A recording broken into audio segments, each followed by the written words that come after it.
तुम्ही पाहत आहात MCN न्यूज मराठी।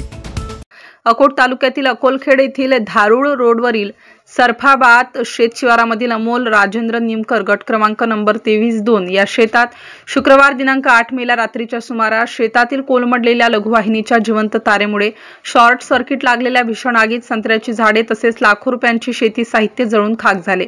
शेतातील संत्र्याची झाडे, स्प्रिंकलर, नौजल पाण्याच्या टाक्या व इतर शेती उपयुक्त सर्व साहित्य या आगीत भस्मसात राख रांगोळी झालं। संत्र्याच्या शेतामधून गेलेली लघुवाहिनीचे तार पूर्णतः कोलमडलेले असून स्पार्किंग किंवा शॉर्ट सर्किट होऊ नये त्याकरिता या अगोदर कितीतरी वेळा संबंधित शेतकऱ्यांनी विटा, गोटे व इतरही उपाययोजना करण्याचे प्रयत्न बरेचदा केले गेले।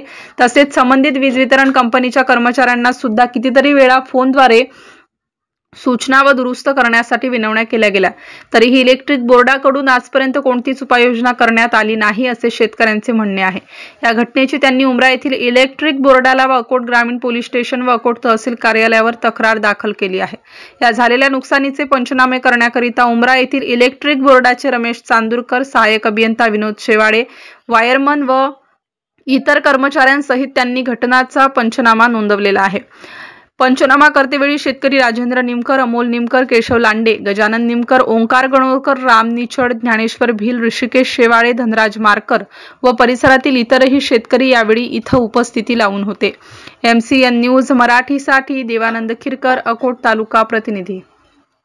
मी अकोलखेड येथील शेतकरी असून माझे शेत सरफाबाद शिवार गट नंबर 23-2 मध्ये आहे व या शेतात माझ्या सकाळी मी येताच मला आगीचे नुकसान दिसले व आगीचे नुकसान हे तारामुळे एकमेकात स्पार्किंग होते। माझ्या शेतात स्पार्किंग तारा एकमेकात जवळ येतात व माझ्या शेतातील शेतकरी शेती साहित्य व पाईप याचं अतोनात नुकसान झालेलं आहे व माझे 50 ते 100 झाडे यामध्ये नुकसान झाले व शेती उपयुक्त सामान यामध्ये होतं।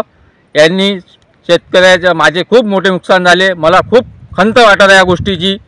हे प्रशासनाने किंवा सरकारने याच्यावर दखल घेऊन महावितरणने यावे व पंचनामा करून मला जे नुकसान झाले ते भरपाई झाली त्याच्यावर तोडगा काढावा।